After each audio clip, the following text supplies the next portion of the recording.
चीन के यार, हिंदुस्तान के गद्दार पत्रकार पकड़े गए हैं। ये दूसरा पार्ट मैं आपके सामने लेकर आ रहा हूं। हमने तो इनको पुलिस ने उठाने के पहले और इनके खाते में आए पैसे पकड़े जाने के पहले ही आपको ये सब कुछ बता दिया था। लोग चिल्लाते हैं कि हिंदुस्तान के पत्रकारिता और पत्रकारिता की स्वतंत्रता को लेकर इंटरनेशनल रिकॉर्ड खराब है, तो अब बोलिए कि गद्दारों को, देशद्रोहियों को, देश के नाम को बदनाम करने वाले शत्रु राष्ट्र चीन से पैसे लेने वाले पत्रकार को पत्रकार कहे, दलाल कहे, क्या क्या शब्द कहे, लेकिन ये हुआ है। और हिंदुस्तान के पत्रकारिता में अब तक ऐसा कभी नहीं हुआ। वो क्षण आज पत्रकारिता जगत को देखना पड़ा।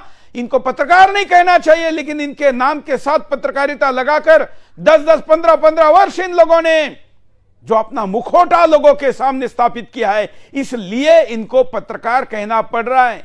ये चेहरा देखिए, दिखने में तो गोरा चिमटा दिख रहा है, लेकिन इस लाली के पीछे चीन की लाली कितनी है, यह प्रश्न अब पुलिस द्वारा पूछा गया है। नाम है अभिसार शर्मा। अभिसार शर्मा कौन है, यह भी चलाइए। अभिसार शर्मा को आज सुबह सुबह उसके दफ्तर पर, न्यूज क्लिक पर, इसके घर पर पुलिस पहुंची और देश की छवि बिगाड़ने, विदेश से पैसे लेने और पैसों का स्रोतों की सही जानकारी न देने, उसकी जानकारी छुपाने से लेकर कई धाराओं को लेकर इंक्वायरी की गई। अभिसार शर्मा एनडीटीवी में काम करने वाला विवादित पत्रकार है। अभिसार शर्मा किसी चैनल में टिक नहीं पाया, यह उसका इतिहास है। खास करके पिछले कुछ वर्षों में इसको यूट्यूब पर आना पड़ा। देश के किसी भी मीडिया संस्थान ने इसकी क्रेडिबिलिटी समाप्त होने के कारण और संदेह के घेरे के कारण इस व्यक्ति को हटा चुके हैं। इसकी पत्नी आईएएस अधिकारी है और इसके एके श्रीवास्तव ने उस चैनल पर मनी लॉन्ड्रिंग समेत कई वित्तीय अनियमितता का आरोप भी पहले लग चुका है। यह जानकारी हालांकि चलती रहेगी, बस मैं आपके सामने कुछ चेहरे दिखा रहा हूं। दूसरी एक और गिरफ्तारी या इंक्वायरी के लिए उनको उठाया कहिए। अब कुछ लोग कह रहे भाई गिरफ्तारी मत कहिए, आप इसको टेक्निकल शब्द जो देना है दीजिए, लेकिन इनके घर पुलिस गई और पुलिस ने इनको उठाया, और वो भी किसी गलत न्यूज के लिए नहीं, गलत तरीके से न्यूज चलाने के पैसे लेने के लिए उठाया। यह भाषा सिंह है। ये सारे नाम बस मैं जल्दी जल्दी इसलिए दिखा रहा हूं क्योंकि हमारे साथ जो एक्सपर्ट पैनल उनके साथ बातचीत के दरमियान ये अलग से आपको दिखते ही रहेंगे। इनको भी उठाया गया, ये भी निशाने पर है। अगला नाम आपके सामने ये उर्मेश करके है। इनकी गिरफ्तारी अभी आपको हम सिर्फ दिखाते जाएंगे और बस ये कुछ नाम है और बाकी नाम आपके सामने हमारे चर्चा के दरमियान आते रहेंगे। कुल मिलाकर मुद्दा यह है कि भारत के कई यूट्यूबर को उठाया गया। प्रबीर पुरकायस्थ करके है, ये इनकी प्रोफाइल है और प्रोफाइल देखकर तो आप कहेंगे कि भाई ये तो बहुत बड़े पत्रकार है, लेकिन ये बहुत बड़े कांड में भी अब पकड़े गए हैं। और ये न्यूज की क्लिक की शुरुआत करने वाले तीस्ता सीतड़वाड़, मोदी शाह के पीछे लगी विदेशी एजेंसियों, देशों से पैसा लेकर मोदी शाह को गलत फंसाने के लिए गलत हलफनामे दिए। मेरे खिलाफ भी तीस्ता सीतलवाड़ लगी है और मेरे खिलाफ एफआईआर करवाने के लिए इसकी संस्था झूठे आरोप लगाकर रंगीन स्टोरियां बनाकर पुलिस और कोर्ट के सामने जा रही है। मैं भी इसके ऊपर कानूनी कार्रवाई करने वाला हूं, लेकिन इसके यहां पर भी छापा पाड़ा गया। यह भी उस पूरे सिंडिकेट के अंदर आती है। और भी नाम है, इन नामों को आज गिरफ्तार किया गया। अब चिंता का विषय यह है, ये गिरफ्तारियां तो आप देखेंगे ही, लेकिन गिरफ्तार होते समय कोई शर्म नहीं है। गिरफ्तारी के वीडियो तो आप देख ही रहे हैं। गिरफ्तारी के वीडियो में आपको इन लोगों के चेहरे पर कोई शर्म दिखाई नहीं दे रही है। ये किसी प्रोफेशनल क्रिमिनल जैसे पुलिस को डील करता है, उसी तरीके से बिल्कुल भी फुल ऑफ कॉन्फिडेंस के साथ सामना कर रहे थे, जबकि इनके कागज बता रहे हैं कि दाल में काला नहीं, पूरी दाल ही काली है। ये सारे नामों को गिरफ्तारी के बाद कई प्रश्न उपस्थित हुए और इस घटना की तरफ पूरी घटना क्या है, स्थिति क्या है, तो स्थिति यह है कि भारत के मुख्य मीडिया जगत से, मुख्य मीडिया से हटाने के बाद जो यूट्यूब में आए, ऐसे लोग चाइना से अमेरिका के वाया और भी कई वाया तो निकलने वाला है। मैंने तो आपके सामने पिछले एपिसोड में पूरा रूट बताया था। ये लोगों के पास करोड़ों रुपए आया है, करोड़ों रुपए, और ये कुल राशि सैकड़ों करोड़ से ऊपर भी जाएंगी, लेकिन न्यूज क्लिक 38 से लेकर 68 करोड़ के बीच तक पहुंच रही है। और इसलिए इसके ऊपर संदेह का घेरा इसलिए भी पुख्ताई के साथ हुआ क्योंकि इन्वेस्टिगेशन में इनके पूरे सूत्र एक साथ मिल गए और वो कड़िया जोड़ना जिसको इन्वेस्टिगेशन में कहते हैं वो हो गया है। और इसलिए पत्रकार के नाम पर इनको गिरफ्तार नहीं किया है कि कोई कहे कि इन्होंने सरकार विरुद्ध न्यूज चलाई, इन्होंने कोई फेक न्यूज चलाई, इन्होंने कोई, ये नहीं, इनको अज्ञात स्रोत से पैसे लेकर उसको छुपाने, सही जानकारी न देने से लेकर अन्य कई धाराओं के तहत यह कार्रवाई की गई है। आज भी यह कार्रवाई जारी है और इसका फाइनल स्वरूप जल्दी ही दिल्ली पुलिस आपके सामने, हमारे सामने लेकर आएगी। लेकिन तब तक के जानकारी के आधार पर यह कार्यक्रम हम आपके सामने करें। मैं अब गेस्ट पैनल के पास चलता हूं। ये सारे ग्राफिक और हमारी टीम ने बनाए हुए आंकड़े और एक एक व्यक्ति की कुंडली, कुंडली पवित्र शब्द है, लेकिन इनका ब्लैक पेपर हम आपको दिखाते रहेंगे। मैं स्वागत करता हूं आज जो हमारे साथ गेस्ट पैनल है, उनके पास चलते हैं, उनकी प्रतिक्रिया लेंगे। लेकिन उसके पहले जरा पाकिस्तान का ट्वीट दिखाते हैं। इनको गिरफ्तार करने के बाद पाकिस्तान, जी हां पाकिस्तान को दुख हुआ। भाई अभिसार शर्मा और इस गैंग को, इस गिरोह को हिंदुस्तान ने गिरफ्तार कर लिया है। तो पाकिस्तान के पूर्व मंत्री ने यह ट्वीट कर दिया और यह ट्वीट बताता है कि पाकिस्तान के साथ भी इन लोगों के क्या संबंध है। इनके तो आप फोटो लगते हैं जी, वहां तो भगवान पूजे तो जाते नहीं है, भूत परस्त लोग हैं, लेकिन इन सब लोगों के फोटो वहां पर लगते हैं, नायक की तरह प्रस्तुत किए जाते हैं। फवाद खान नाम के मंत्री ने ट्वीट के द्वारा यह दिखा दिया कि वो भी क्या कहता है। थोड़ी देर में उस ट्वीट को भी आपको दिखाएंगे। और भी सीताराम येचुरी लीजिए, महबूबा मुफ्ती, याद है ना महबूबा मुफ्ती कौन है, ये सारे लोगों की प्रतिक्रिया दिखाएंगे। लेकिन उससे भी ज्यादा बड़ा देशभक्त और एक्सपर्ट पैनल मेरे साथ है, मैं उनका स्वागत करता हूं स्क्रीन पर। हमारे साथ आज के बिंदास बोल की चर्चा के लिए उनकी पहली प्रतिक्रिया लेकर फिर मैं कुछ प्रतिक्रियाओं के लिए इन बाइट्स को, इन नेताओं की प्रतिक्रिया आपको दिखाऊंगा। लेकिन उसके पहले मैं स्वागत करता हूं हमारे साथ आज के बिंदास बोल में जो गेस्ट पैनल है। स्क्रीन पर लीजिए सारे अतिथियों को।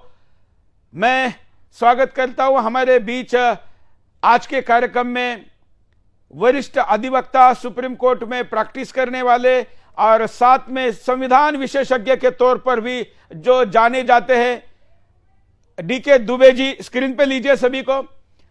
डीके दुबे जी आपका स्वागत है, आप अधिवक्ता है। संदीप मिश्रा जी भी अधिवक्ता हैं।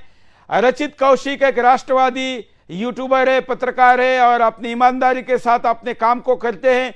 एक तरफ एक यूट्यूबर अपना ईमान देश और देश हित बेचता है तो कितने करोड़ मिल सकते हैं, ये दूसरा यूट्यूबर बताएगा कि कितने परिश्रम से यूट्यूब चैनल चलाना पड़ता है और वो भी यूट्यूब उड़ा देती है और इन लोगों को अवार्ड मिलते हैं। तो क्या है इसके पीछे का राज, ये भी हम बात बताएंगे। वेद भूषण जी हैं, पुलिस से हैं और एसीपी रह चुके हैं, ये इन्वेस्टिगेशन के एंगल से बात करेंगे। और लोहित कुमार विमल जी हमारे साथ अधिवक्ता एक और जुड़ेंगे, उनसे भी बात करेंगे। तो हमने आज कानूनी पहलू, पुलिस का पहलू और एक पत्रकार के रूप में, यूट्यूबर के रूप में भी रचित विषय रखेंगे, इसलिए इस पैनल को चुना है। बहुत प्रतिक्रिया मेरे पास है, बहुत सा कंटेंट है, बहुत सा ग्राफिक है, इनके प्रतिक्रियाओं के दरमियान आपको वो भी दिखाएंगे। मैं दुबे जी से प्रारंभ करता हूं। दुबे जी, पत्रकार गिरफ्तार कहते हैं तो लगता है कि सरकार दमन कर रही है, लेकिन गद्दार गिरफ्तार जब कहते हैं तो लगता है कि सरकार कार्रवाई कर रही है। आप एक अधिवक्ता के नाते, एक देशभक्त के नाते इसको पत्रकार की गिरफ्तारी कहेंगे या गद्दारों की गिरफ्तारी कहेंगे? पहले तो मैं ये कहूंगा कि आपको भी थोड़ा बुरा लगेगा, लेकिन उसको समझने की आवश्यकता है। जो ये चौथा स्तंभ आप कहते हो पत्रकार को, कॉन्स्टिट्यूशन में ऑनरेबल सुप्रीम कोर्ट ने कहा कि किसी भी न्यूज एजेंसी या पत्रकार को कोई विशेष अधिकार नहीं है, उसको उतने ही फंडामेंटल राइट हैं जितने किसी भी एक सामान्य व्यक्ति को हैं। इसलिए ऐसा नहीं है कि कोई पत्रकार है तो वो कुछ भी कहेगा, कोई वकील है तो कोई कुछ भी कहेगा, कोई पुलिस या सरकार है तो कुछ भी कहेगा और कुछ भी कहेगा और उसको लगेगा कि नहीं मेरा काम कहना है। इसलिए तो न्यूज का मतलब आपका विश्लेषण नहीं, न्यूज का मतलब है जैसा आपको मिले वैसा आपको देना। लेकिन जब कोई व्यक्ति किसी न्यूज को टिल्ट करके या टॉर्शियस बनाकर किसी को देता है तो निश्चित रूप से वो अपराधी है देश में रॉन्ग इंफॉर्मेशन स्प्रेड करने का और देश में अफरा तफरी फैलाने का। याद रखने की बात है, ऑनरेबल सुप्रीम कोर्ट खुद इंडियन एक्सप्रेस के मामले में यह कह चुका है कि किसी भी पत्रकार या पत्रकार एजेंसी को कोई विशेषाधिकार नहीं है। उसको अगर विशेषाधिकार देना होता तो कॉन्स्टिट्यूशनल फेमर्स को उसमें लिखना होता। उन्होंने ऐसा कोई वचन नहीं दिया, किसी पत्रकार को अलग से नहीं रखा है। इसलिए पत्रकार भी उसी कैटेगरी में आता है जिस कैटेगरी में एक सामान्य व्यक्ति आता है।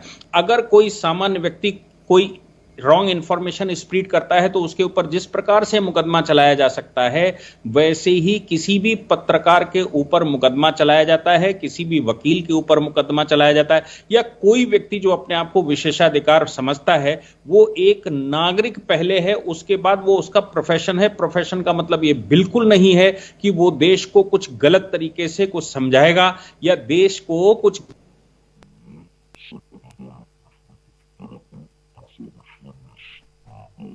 इसलिए यहां पर जो मेरा मानना है कि ये पुलिस और प्रशासन और इन्वेस्टिगेटिंग एजेंसियों का दायित्व तो बनता है कि वो प्रत्येक नागरिक पर जैसे इंटेलिजेंस रखता है वैसे ही पत्रकारों वकीलों पर भी रखे। और अगर ऐसा कुछ पाया जाता है तो इसमें किसी पत्रकार का विशेषाधिकार हनन नहीं है। भाई राष्ट्र है, राष्ट्र में एक कानून है, उस कानून के मातहत ही हम सिटीजन हैं और आप भी उसी के तहत सिटीजन हैं। और जब हम सब एक नागरिकता रहते हैं, एक राष्ट्र एक नागरिकता है, तो किसी को विशेषाधिकार किस बात का है और विशेषाधिकार अगर है तो कौन से स्थानों पर है, ये बिल्कुल डिफाइंड है। इसलिए यहां पर अगर यह कहना कि पत्रकारों के राइट का उल्लंघन हो रहा है तो मुझे तो ऐसा नहीं लगता कि पत्रकार कोई विशेषाधिकार लेकर आते हैं। लेकिन हां, यह निश्चित रूप से है कि फ्री स्पीच एंड एक्सप्रेशन होना चाहिए। जो खबर है वो खबर की दृष्टि से रहना चाहिए, ना कि देश को बरगलाने या देश को गलत दिशा दिखाने के उद्देश्य से। यहां पर जब आप इनकी गिरफ्तारी की बात करते हैं तो किसी भी प्रकार से कोई पत्रकारों के राइट का उल्लंघन नहीं है। और यह कोई पहला देश नहीं है, यह कोई पहला पत्रकार नहीं है जिन पर इस तरह की कार्रवाइयां हो रही हैं। ये सदैव से होता रहा है। हां, वो अलग बात है कि पत्रकारों ने पॉलिटिशियंस के साथ मिलकर कुछ गैंग बना रखे हों, कुछ वो लाइजनिंग का काम करते हैं और वो पावर को अवेल करते हैं और पावर का मिसयूज करवाते हैं सरकारों के द्वारा, प्रशासन के द्वारा। वो एक अलग पहलू है, उस पर भी विचार होना ही चाहिए। इसलिए यहां पर मेरा जो विचार है, ये तो सीधी सीधी लूट की नगरी बना रखी है और लूट कर देश को कैसे बर्बाद करना और कैसे रॉन्ग इंफॉर्मेशन देश को देना, ये पत्रकारिता के धर्म का भी उल्लंघन है। और मुझे लगता है जो पत्रकार हैं, जिनका काम पत्रकारिता करना है, उन सभी को यह बात दिमाग में रखनी चाहिए और रखते ही हैं कि भाई देश पहले है, उसके बाद हमारा प्रोफेशन है। मैं आज वकील हूं, कल जज हो जाऊंगा, कोई और जज रहेगा, इसका मतलब यह बिल्कुल नहीं है कि वो इम्यून है। कोई भी व्यक्ति भारत में कानून से इम्यून नहीं है, चाहे वो किसी भी डिजिग्नेशन पर हो। इसलिए यहां पर जब हम ये कहते हैं पत्रकार, तो पत्रकार को कोई विशेषाधिकार नहीं है, मानना चाहिए। ठीक है, ठीक है। हम अब दूसरे वकीलों की प्रतिक्रिया लेने के पहले पुलिस एंगल क्या है इसके इन्वेस्टिगेशन के पीछे का, यह समझते हैं। आप कैसा देखते हैं वेदभूषण जी, जो कार्रवाई हुई, जिस प्रकार से पुलिस ने कार्रवाई की? देखिए सुरेश जी, ये मुकदमा अचानक नहीं दर्ज हुआ।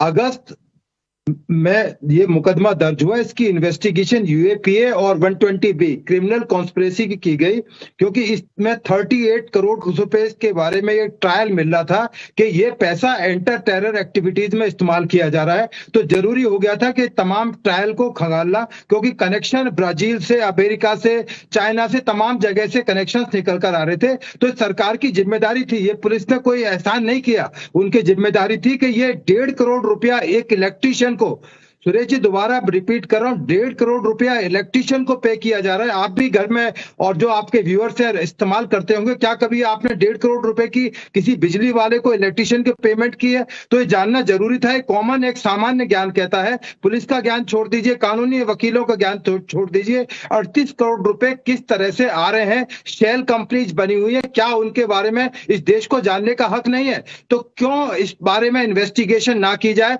और सबसे बड़ी चीज है, अदालत में बैठी हुई है, तमाम चीजें कोर्ट में पेश की जाएंगी। एविडेंसेस जो पुलिस इकट्ठा कर रही है, डिजिटल एविडेंस इकट्ठा कर रही है, वर्बल एविडेंस इकट्ठा कर रही है। आज रेड कंडक्ट हुई है तमाम जगह पर। मैं फिर बता रहा हूं, अगस्त का मुकदमा था, आज जाकर रेड हुई है, पुलिस ने प्रिलिमिनरी इंक्वायरी की है। इस तरह के सफिशिएंट एविडेंसेस थे इन लोगों के खिलाफ। अभी आप तीस्ता शीतलवाड़ का नाम ले रहे थे, गुजरात दंगों में उनका नाम आया था, तमाम तरह के ट्रायल हुए, सुप्रीम कोर्ट ने, माननीय सुप्रीम कोर्ट ने उनको बरी कर दिया, छोड़ दिया। तो इसमें इतना घबराने की जरूरत नहीं है। पर हाँ, यदि कुछ करा है तो उसका हिसाब किताब देश को जरूर देना होगा और बताना पड़ेगा ये पैसा किस तरह से एंटी टेरर एक्टिविटीज के अंदर इस्तेमाल हो रहा था। अब मणिपुर में दंगे हो रहे हैं, चाइना से एलिगेशन लग रहे हैं कि वहां से फंडिंग हो रही है, हथियार लिए जा रहे हैं, दिए जा रहे हैं। तो क्या इस देश में इस तरह की आग लगाने की इजाजत दे दी जाए? क्या इसके बारे में इन्वेस्टिगेशन ना की जाए? तमाम चीजें पब्लिक डोमेन में आनी चाहिए। अब एक जो पत्रकारिता जिसको कहते हैं कि फोर्थ पिलर है, वो तमाम तीनों पिलर को उठाकर फेंक रहा है।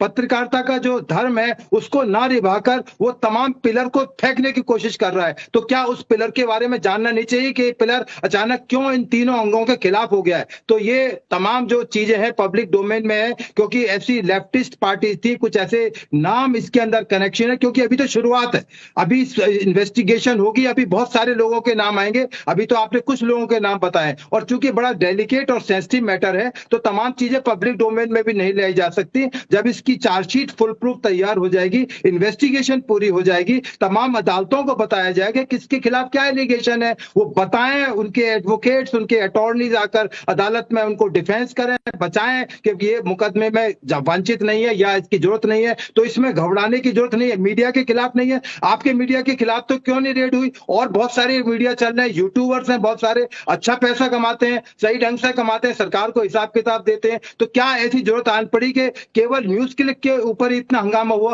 और न्यूज क्लिक का दामन पहले भी आपको याद होगा कि साफ नहीं है, पहले भी इनकी ईडी द्वारा जांच चल रही है। बहुत सारे सीरियस एलिगेशंस हैं, ऐसे एलिगेशंस हैं जो अदालत को या सीक्रेट तरीके से इस देश को चार्जशीट पूरी होने के बाद ही सामने लाए जा सकते हैं। अब तमाम जो रेड की गई है, सैनिक फार्म्स में, बॉम्बे में रेड की गई है, तमाम मोबाइल, लैपटॉप, तमाम डिजिटल एविडेंसेस कलेक्ट किए जा रहे हैं। सारा पैसा वेदभूषण जी जो अधिकृत तौर पर आया है, और ट्रेल है उसका, ये पूरा लेखा जोखा है जो अधिकृत आया। और खास करके ऐसे गद्दारी के कामों में, बेईमानी के कामों में, देश के विरुद्ध कुछ करने के कामों में जो पैसा आता है, उसका ये कुछ %% 1 नंबर में आता है, बाकी तो 2 नंबर में आता है। अभी तो हवाले का भी ट्रेल सरकार के पास पहुंचा है, उसका आंकड़ा तो चौंकाने वाला है, इससे कई गुना ज्यादा है। बात तो उसकी भी होनी है, वो भी एजेंट पकड़े जा चुके हैं, उन्होंने बयान भी दिए हैं। बस अब उसके लिए दोबारा इनको जब लेंगे तब फाइनल गिरफ्तारी होगी, वो दिन भी दूर नहीं है, इसी वर्ष ये होना है। इसलिए बात केवल 1 नंबर में किया गया, 2 नंबर पकड़ा गया है, अभी तो 2 नंबर में किया गया, पूरा 2 नंबर पकड़ना बाकी है।